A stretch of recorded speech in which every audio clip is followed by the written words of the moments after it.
KTUI. Winery on the high plains of Gasconade County. 41 degrees here at airtime and blue skies.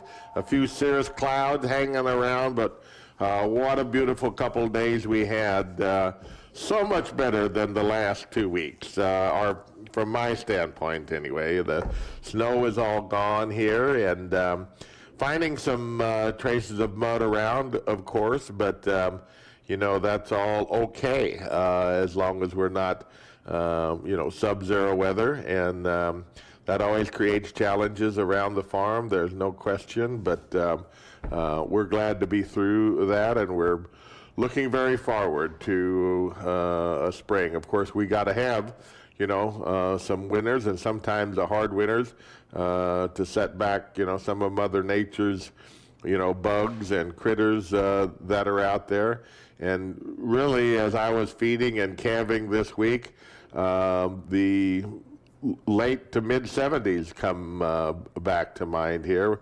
Many of you can't remember that, but a lot of us can. You know, there's 3 or 4 years there that, you know, we had a lot of sub-zero weather and some extreme cold and snow, and it's kind of like the old timers would say, how things used to be. But we all survived here, and we hope you did too. And just ready to move on now for better things.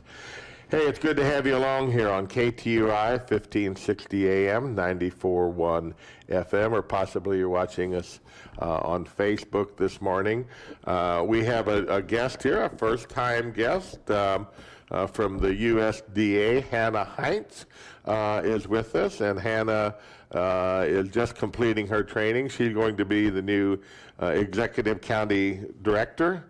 Yes, I just finished my certification, so soon I'll be placed as a county executive director somewhere. So you've been working, Hannah, in Gasconade and Osage County. Those two kind of, you know, go together there and work together. And I guess you still have the same supervisor, though, right?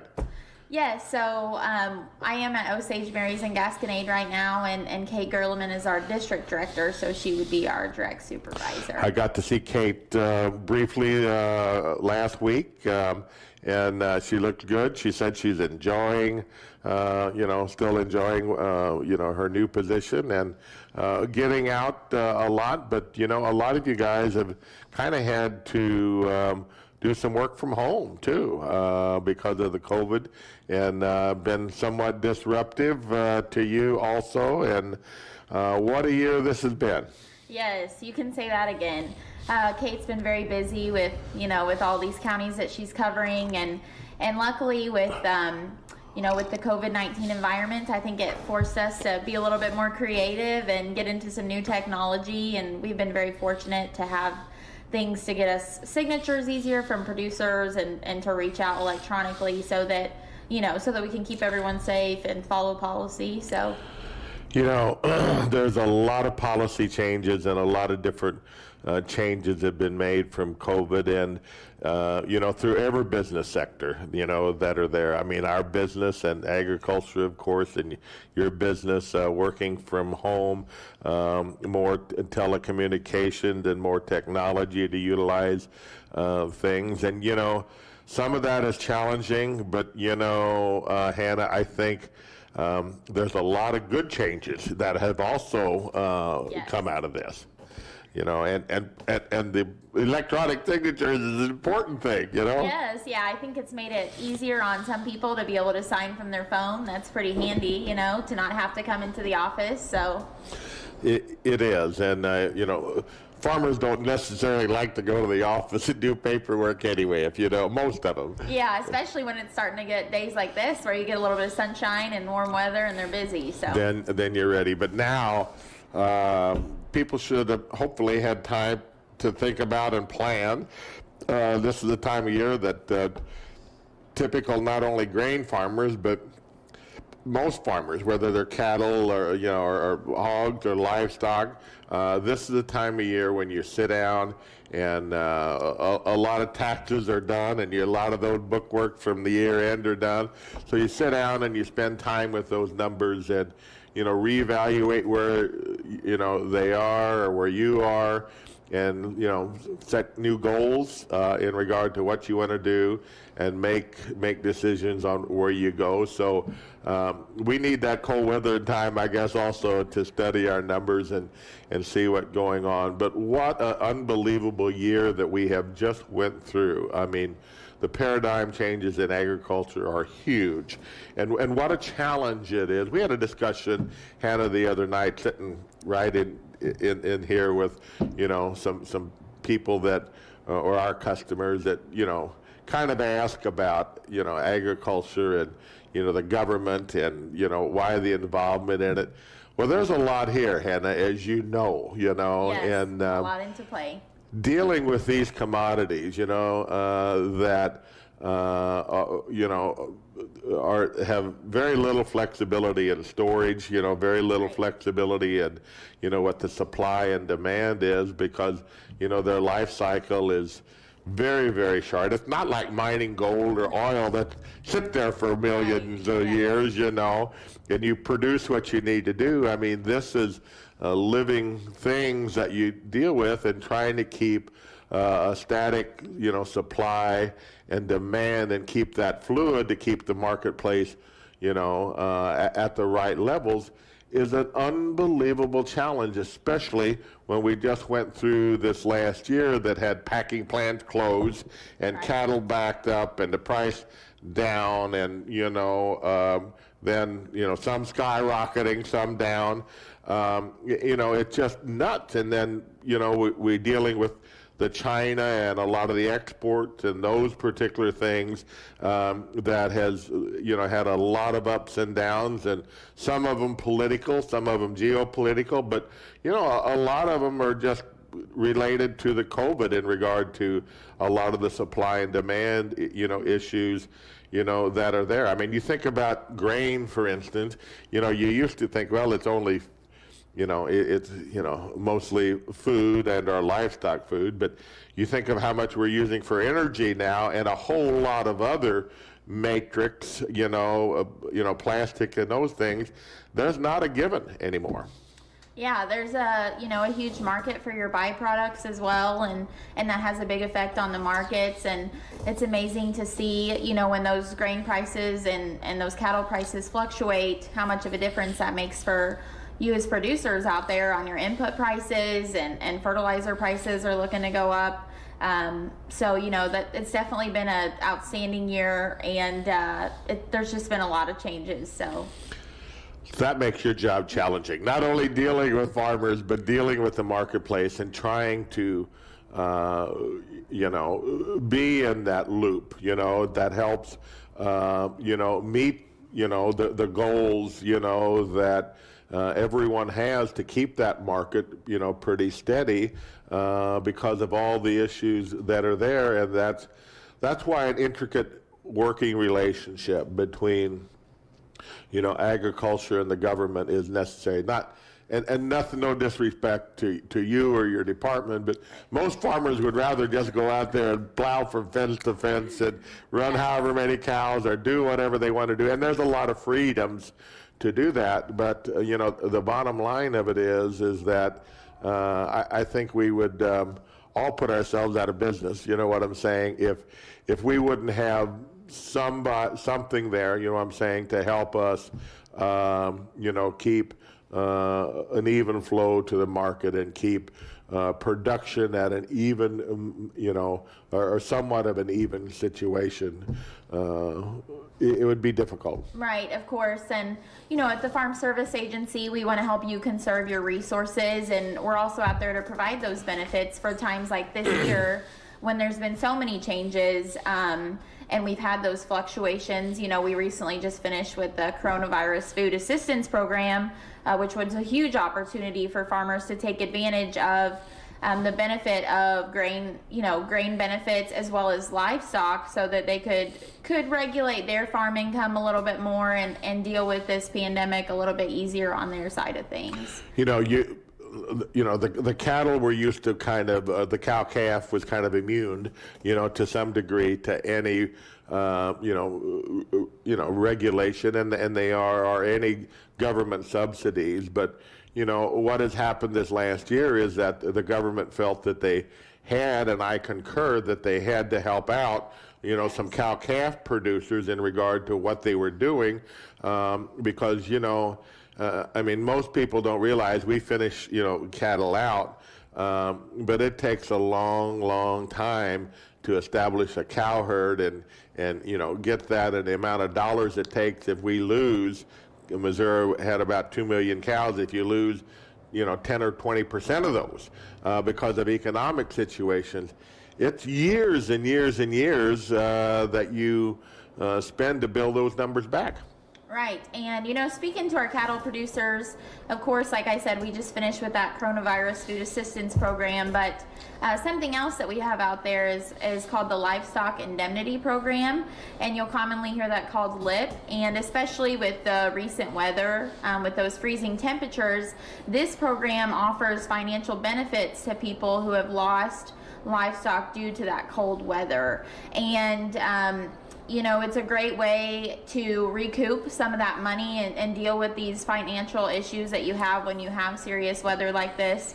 And if you have a loss on your farm, you should really call in within 30 days to file that notice of loss and take some pictures of those cattle. Let us know exactly what happened, because they do offer payment rates back on those cattle that you lost because of those weather events, to help beef cattle producers and dairy cattle, sheep, several of our livestock producers. Well, we experienced also, what I'm saying, we were calving heifers the last 2 weeks, Yes, and yeah. AI heifers, so that means they all come at the same time. We do our very best to barn those, that said, you can't keep them all in the barn all the time, and we got a pretty good inventory of feeding out cattle. So anyway, there is very little you can do for, calves, we put them in the bathroom and take them in the shower and do those things, Yes. and, what we can do. But, for instance, we had a heifer prolapse. Mm-hmm. Well, when that's exposed, you don't have any time if the vet's right there. You know what I'm saying? The odds of you saving those things are very minimal, because all that blood supply is right there in sub-zero weather, even though, you do everything you can do. And baby calves, you just got to work with and do everything you possibly can. But the losses are there. Yeah, like many people right now, you're starting your spring calving season, and if you're doing the AI, you'll have a lot of calves at one time, and it just was extremely cold stretch that we didn't expect. And when, like you said, when you get those baby calves and you're trying to warm them up, and a lot of times when you have a loss, you don't necessarily call the vet because you don't want to spend that money for that farm call. That's another expense. But what's great about the flexibility of this program is that it doesn't require a vet certification. So if you have pictures with a date, or you have, your cowboy book, or however you keep cattle records, a bank statement, this program asks for proof of inventory and proof of loss. So, that's where we look for that paperwork to show us what do you have in your farm records. And almost everybody will have something that shows how many cattle they have. And then hopefully you took a picture when they died, or the insurance came out. This program also serves people who lose cattle due to lightning, and that'll be coming as we get later into the spring with these storms, So it's just a great program to look into. It can also serve for diseases that were made worse by the weather. So definitely it's worth a call into the office when you lose cattle. LIP, that's Livestock Indemnity Program, That's and I'm correct. sure there's information online for this, but I would expect, Hannah, a lot of questions in regard to that. If, to me, the first thing that I was thinking about is this is a market maker. And this is before Texas had, what I'm saying? Yes, yeah. Or during that same time, this covered a huge area. Mm-hmm. And, this is the calving season. The further south you go, this is, when it happens. So, I mean, this is probably I think it's going to be a market maker in regard to the shortage of cattle we're going to have meeting the market in 2 years from now or a year and a half. I mean, most people don't understand it takes that long from the birth to when they get, but 18 months to 22 months is the average time frame of that. And then, when you lose a heifer, you think about that offspring and what you wanted to do with that. Well, that's another 2 years, you know what I'm saying? Yes. That you add on to that. So, you're looking at 4 years here when you have a loss here that it's going to take that through the system. Yeah, and as you look into the future with the Farm Service Agency, some of those programs take a little bit to come out too, because as these weather events happen, they get developed, and then down the road we're asking for records and numbers and things like that. So this winter and on these cold days, as you're sitting there, trying to deal with your finances and all those types of things, it's a good idea to keep that stuff updated and keep it handy in case you are applicable for one of these programs that come out. And I think most cattle people, do keep, some kind of. We used to have little herd books that were read that, they're not that way anymore. But and when you're out there, because you have to have, some kind of matrix to make judgments on, what you're doing, and when you get a lot out there. My mind don't remember which all did what anymore. You know what I'm saying? I have trouble enough time when it's cold to wait till I got in the house and said, which calf was born? Out of which cows this week? 3. Or, each day, So, it is an important thing. And the other thing is that there had been, a couple of programs on COVID relief for farmers. And we're kind of in the midst of some of those new things when the last COVID program come out. A lot of cattle people could apply, for PPP that they never could before. Talk about that. Yeah, so the PPP program is not through us, but we did have the Coronavirus Food Assistance Program 1, and then we had that second edition that came out, and that was applicable to a lot of our cattle farmers. And although that income that has come in was taxable, I've heard that the PP money is not taxable, which is a big benefit for our producers out there who are receiving this money. And as farmers, and you have that Schedule F, I know that your banker tells you exactly where to get that information for that program, but use all your resources out there. You want to stay sustainable as a farmer, and this environment's difficult and you don't know how it's going to change, so you should definitely grasp those benefits as you can.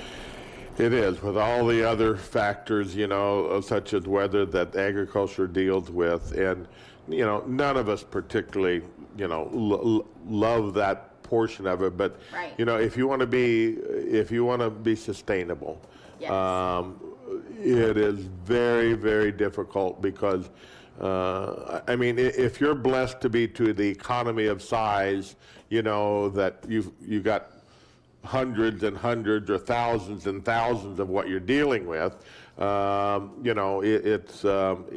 it's one thing. You kind of like your own insurance then. Yes. But if you are making mortgage payments, and if you're on a family farm, and your leverage, to any degree, which it's important to see what's out there to be able to keep that, to pass it on.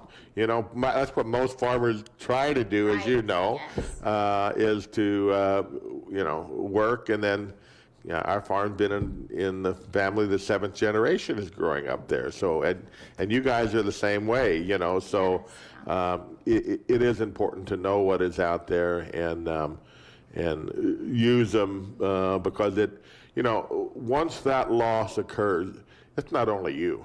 It's your neighbors, it's your community, because, those thousands of dollars, that a farmer, there is no better way, to grow the economy and create jobs and opportunities for your community than to stay actively in farming, because every dollar that you get there creates another $7 to $9 through the local economy.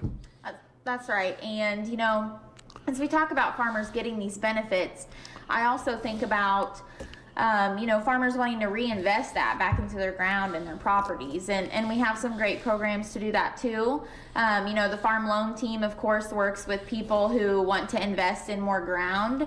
And in the farm program office, we look at a lot of the facility loans. So anything that has to do with hay storage and handling as you're working on, you know, feeding out that hay now and you're thinking about this next harvest. We also do a lot with grain bins and, you know, your grain handling as well. So those are great loans. They're called the Farm Storage Facility Loan, and you commonly hear those FSFL is what that abbreviation is.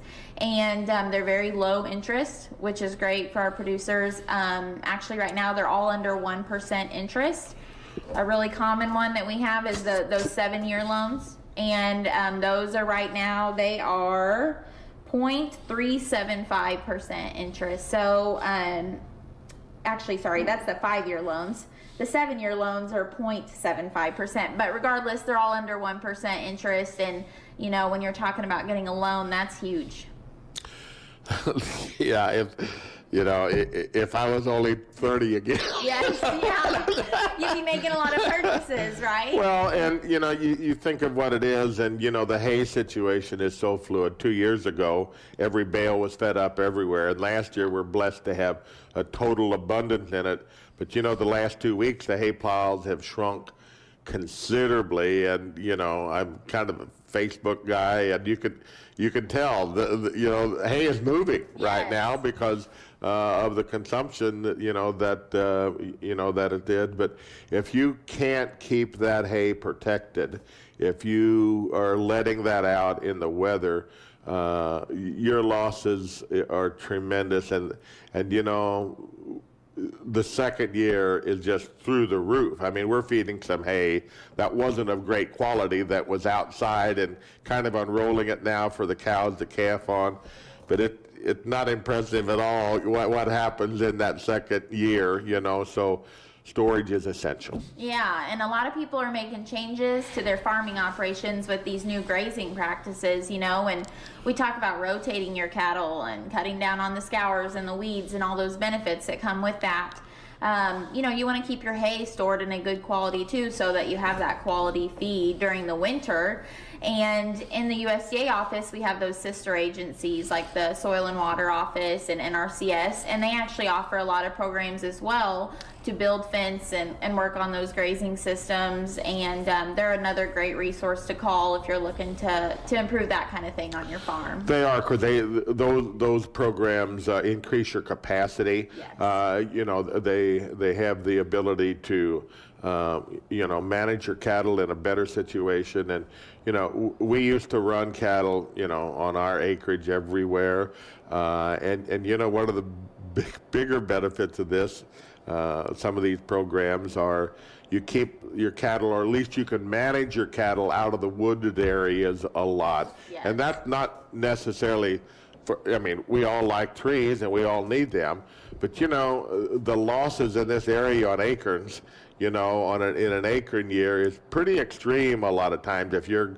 grass is running a little bit short, those cattle will be, you know, pushed to the woods if it's available to them, and I've seen some pretty huge losses. So, you know, that's just a management factor, and you know, how do you manage that? You can't manage cattle, you know, unless you have a water supply there close where they'll do it. I mean, if you only have one water source, they're never going to get to the extremities, you know what I'm saying, of your paddocks or your grazing. They're going to eat right there close because they're kind of like me.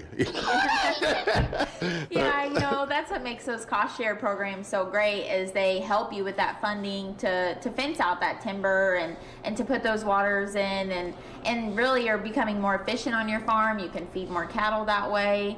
That's just a big benefit to you as a farmer to become more sustainable as well. And Soil and Water, they're great to work with. They make a lot of farm visits. They're glad to come out and see your farm, and we do as well. And we work together on a lot of these programs to get producers benefits. And a lot of that soil and water money comes directly from you in the state of Missouri, because a lot of that is part of the tax that we all pay, a sales tax, and part of that goes to Parks and Recreation, and part of it goes to agriculture, for environmental issues that we pass. Is that 1/10 of 1%? I don't remember. I believe something. That's correct, yeah. Yeah. So anyway, that's local state money, and it's funded, through that source. So the majority, a lot of that is funded through that.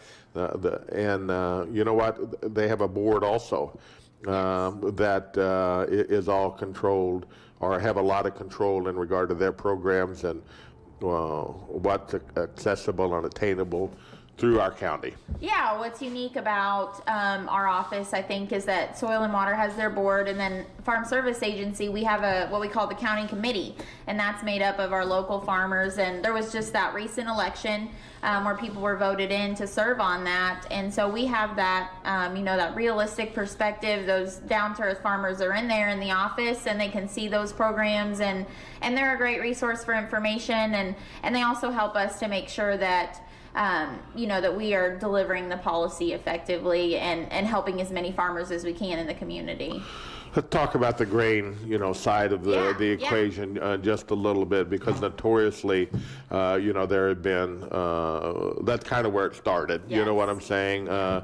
Trying to maintain a constant supply of corn or beans or whatever. And really corn is kind of where it was, because, you got $2 corn. Yeah, I mean, think about this. You only got maybe an 18-month supply, of corn on hand at any given time.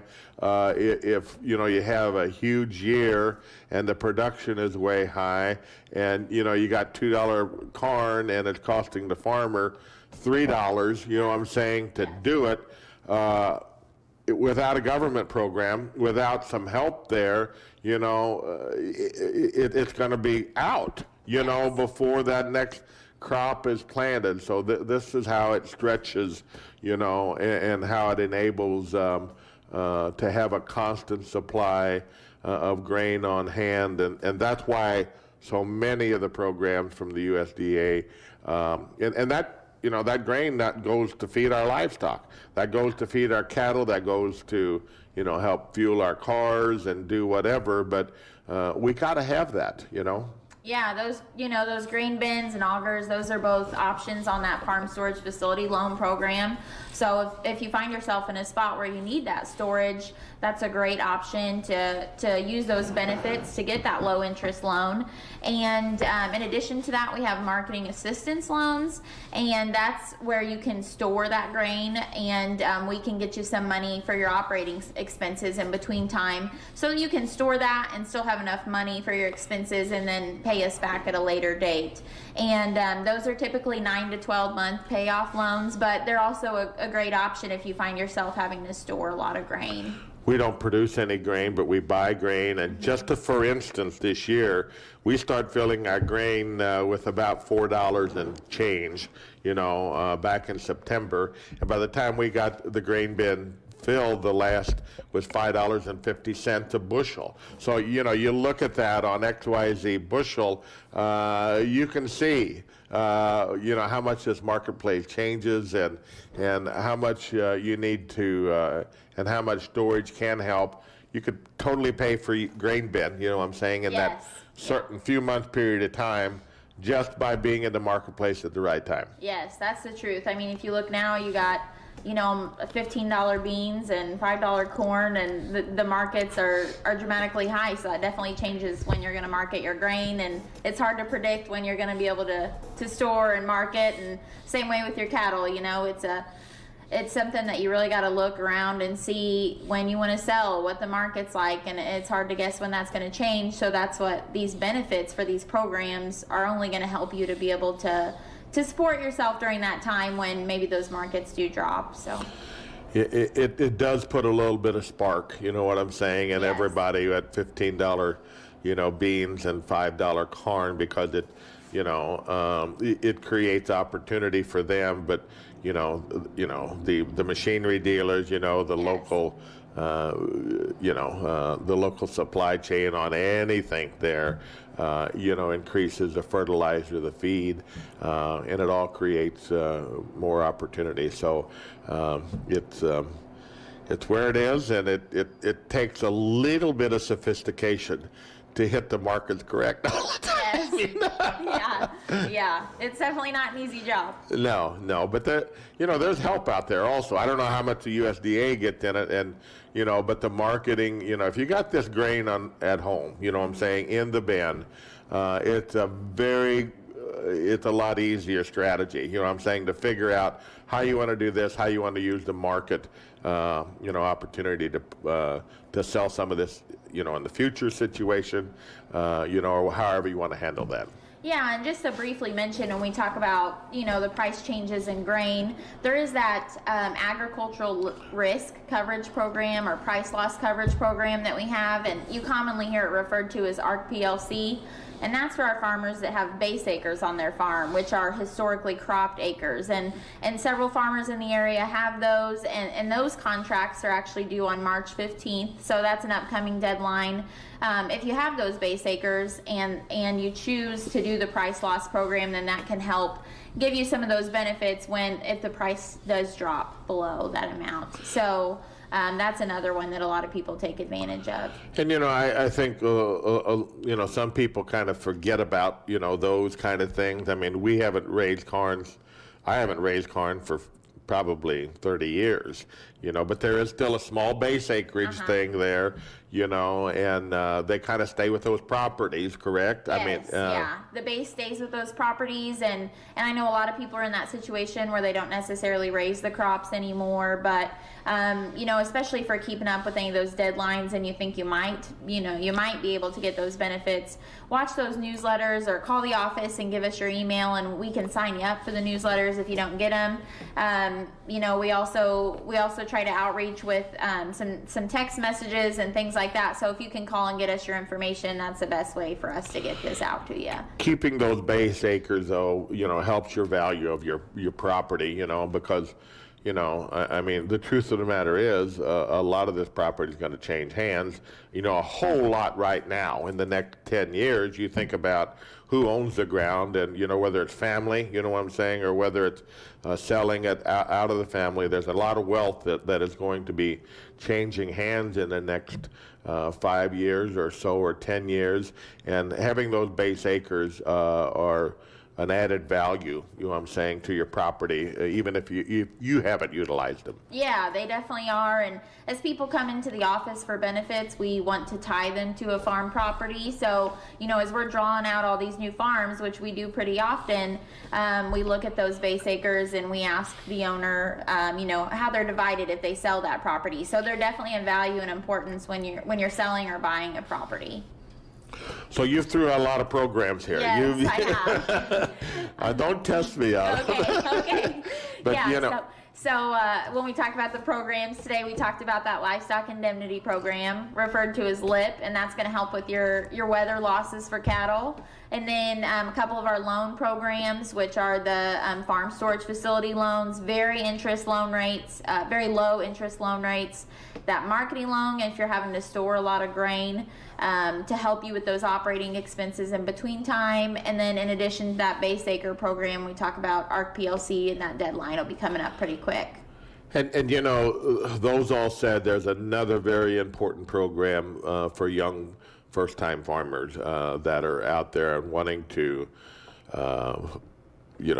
get involved in farming and be part of it. And the Young Farmer program, there's Young Farmer special programs for a lot of these things that really make going through the hoops easier for them. Yes, and almost all of our programs have a provision for young farmers or new farmers. So if you have filed a Schedule F for less than 10 years, you would be considered a new farmer. And many times that means you will not have to pay a certain fee, or you'll get a lower rate, or maybe your loan term would be extended. I know for farm loans, the down payment is lower on the farm itself. So there's definitely some extra benefits out there for young people trying to get into the farm world. And Hannah, with social media, you know what I'm saying, and those particular things, I have noticed where there's a network, you know what I'm saying, of young farmers that you can connect to, through these things that, I like to think sometimes that, I come up with a different idea or a new idea, but the truth of the matter is very few new ideas. There's somebody out there, you know what I'm saying, that have already been there and done that in regard to the circumstance. And this is the beauty of finding a mentor as a young farmer, other than somebody in your family, because you know how that goes. Yeah. They always question the old man, but surely not. Yeah, there's a lot of great ideas out there, and if you are into the social media platforms, NRCS and Farm Service Agency alike has a Twitter account, and they have a Facebook account, and they really try to outreach and reach out to people. So look those up and follow that, and you can see all the kind of deadlines and new articles. They post a lot of interesting things out there, and they post a lot of stories from local farmers that are really neat to see. So yeah, it's a different time, and people like me that don't have a cell phone. Yeah. Well, we're glad to help everybody. However, I rely on Mom and Gracie, and it's not that I didn't have one at one time. I just kind of, we still use a lot of, the old hard copy mail too. So we're happy to help you however we can. Well, the USDA, is a phenomenal sustainable resource, and I can't imagine, in all honesty, someone that is trying to grow and move ahead and understand where they are, like I said, unless they're to an economy of size that just doesn't make any difference. But why a study, you know what I'm saying? Why a look at what the Farm Service Agency does and the programs they have wouldn't be helpful to you to some degree, and just the information. Yes. If you wouldn't, Hannah, use a program ever, just the information flow and the information source of what's out there, what the trends are happening, what's going on, is huge. And I know that in our business, which is all of the above, and agritourism and those things, the USDA brings out so much information, that is current, that, can be digested, that can show you what trend lines are. And, when you're making assessments here by yourself and you're thinking outside the box, it is so important, to be able to have a grasp on what those trends are. Yeah, it is really important. And, like you said, you can always just call in and sign up for the newsletter. And then if nothing else, you're getting all that information sent to you so you can read it, usually twice a month. And that's a lot of great information just to be aware of. Or, of course, you're welcome to just call in and ask what's going on. We have some great staff in the office that are glad to share that information. You really do have great staff. Yes, I mean, and they worked really hard. So. They do, and my hat's off to them, because and they're all about their customers. I mean, always have been there. You know what I'm saying? Kate has done a phenomenal job, and Jamie, and everybody in your office, and on the other side also. Those from the conservation and that side of it.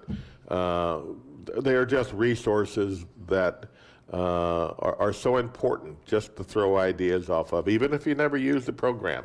But they're there, and they can help you a lot. Yeah, and it's hard to know from the outside looking in all the background that goes into those programs and the things they do in the office, but they really do work to get the most benefits to our farmers out there, and they care, and they want to get that stuff done timely, and they want to get people payments, because many people in the office are farmers as well, and they know the situations that are going on.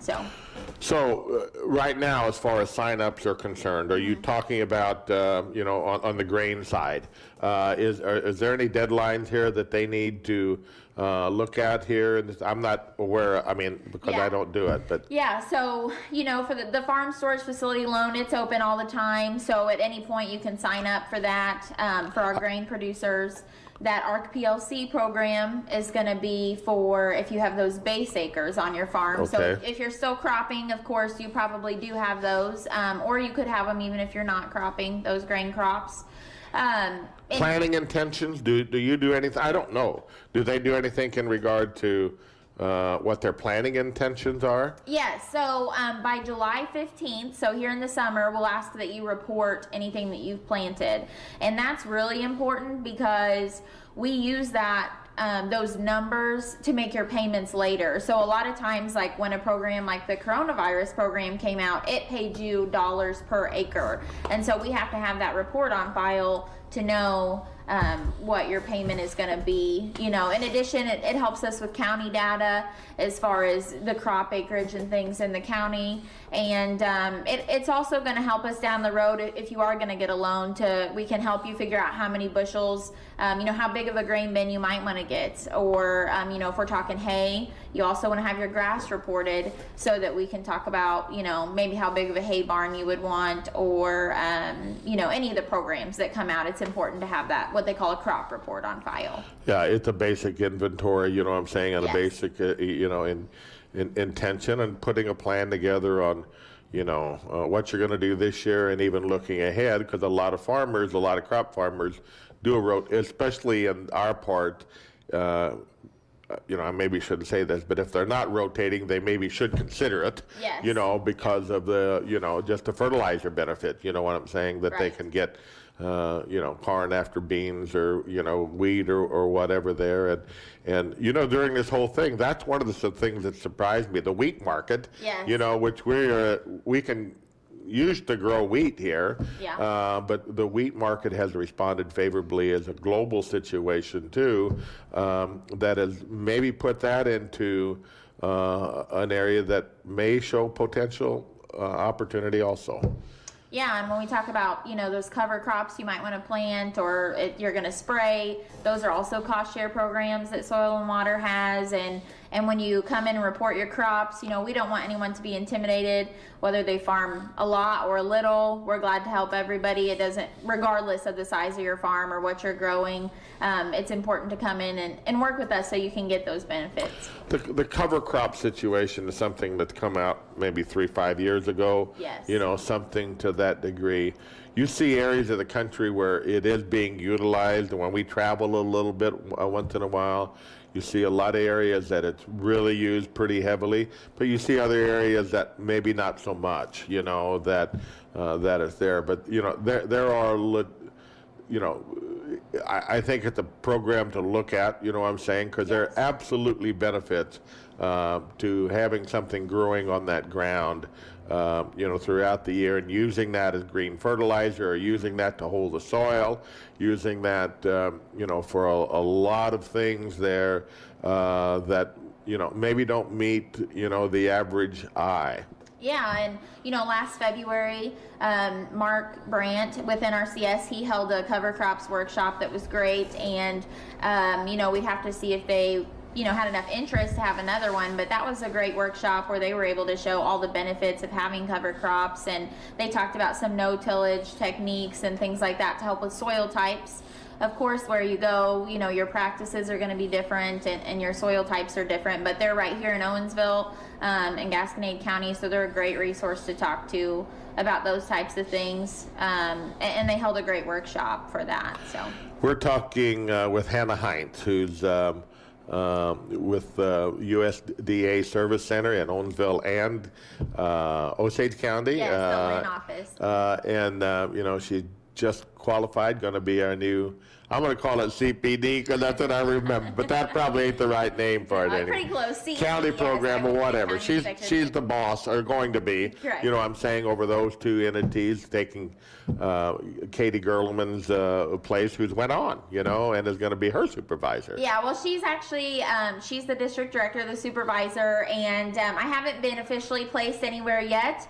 Okay. Yeah, so I'm going to be a county. You want to stay a Gasconade County, you know? Great, but I did just get certified as county executive director, and they will be placing us anytime. So I'm excited to hear where that might be.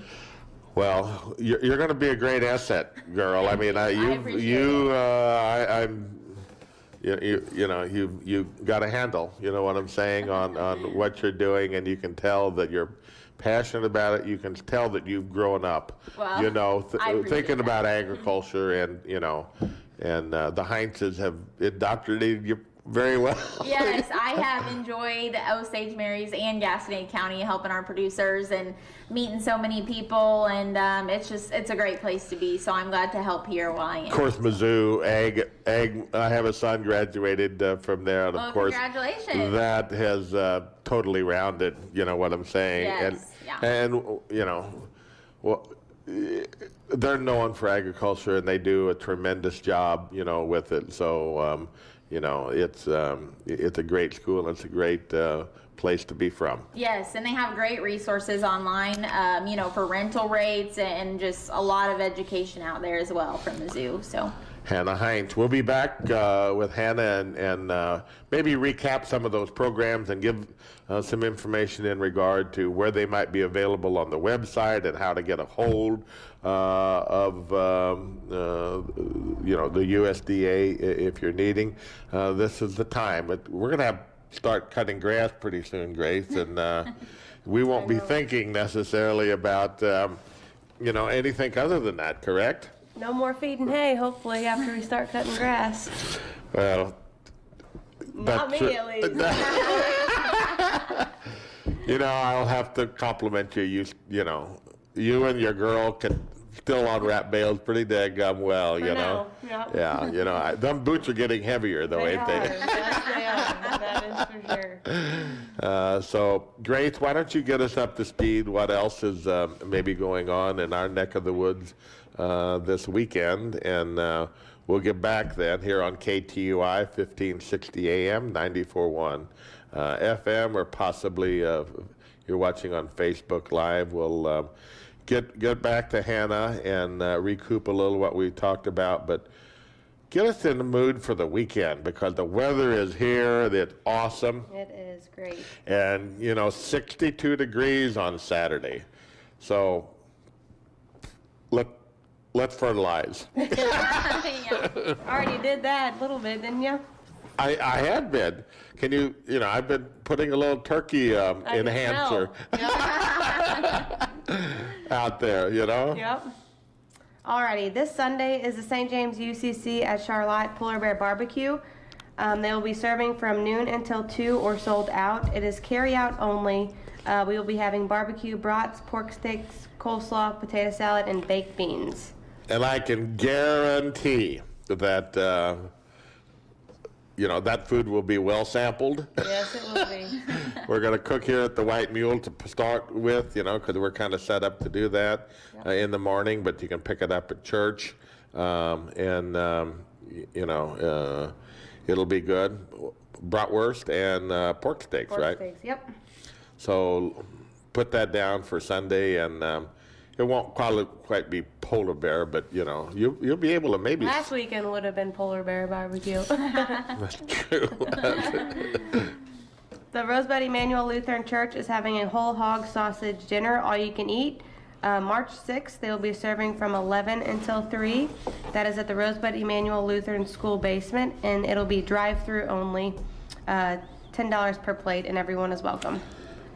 I'm so glad that they're having that when we're not, you know, last year we was on the same day. Yeah. I had to eat a whole lot, you know, that day, because, you know, if you want whole hog sausage and sauerkraut and... One for lunch, one for dinner. Oh, my goodness, there's nobody does the German recipe any better on their their sausage and turkey. I mean, I used to think that was kind of different, you know what I'm saying, serving turkey and sausage together, but it's not. That's a traditional German thing, you know, and you remember this too. I mean, Mom sometimes, but you know, when you were babysitting and went out to other German ladies around here, most supper meals, they had 2 meats, always, didn't they? Yep. You know, what a good thing. You guys are making me hungry already. This Friday night at the White Mule, we will be serving steak, salmon, shrimp, and beef kebabs from 5 until 8:30. Saturday, we have the benefit here for Truett Palmer's birthday bash, and the proceeds go to Ellis Walker. We are full for food that evening, but I'm sure they would enjoy if you came and watched the auction and did trivia. Actually, I think the trivia is full as well. But if you want to just come for drinks and auction, that would be great. What a And blessing to live in a is. community, you know what I'm saying, where there's so much care and love. And I mean, here's a situation where, well, tell them about it. A baby's lost, you know, and Truett Palmer, yes. I'm not sure when it was that he passed away. November, I believe. Yeah. But I guess coming up is his birthday, so they're doing a birthday bash, and then to help another local. to help Ellis Walker, which is Bailey and Austin Walker's little girl, I believe. She's probably 8 months old, and they found some fluid on her brain. I don't know the whole story, but I know she has a long road ahead of her. So I know they will be here. The whole family will be here that evening, so come out and support them. And we're blessed to have 60 degrees, because I don't know what we're going to do with all the people if we didn't. So, you know, but I'm sure everybody will be patient, but I know our kitchen has its work cut out for them. We are going to be very busy, but it's for a good cause, so we're excited to help. And then this Sunday is all-you-can-eat pan-fried chicken and roast beef from 11 until 3:30.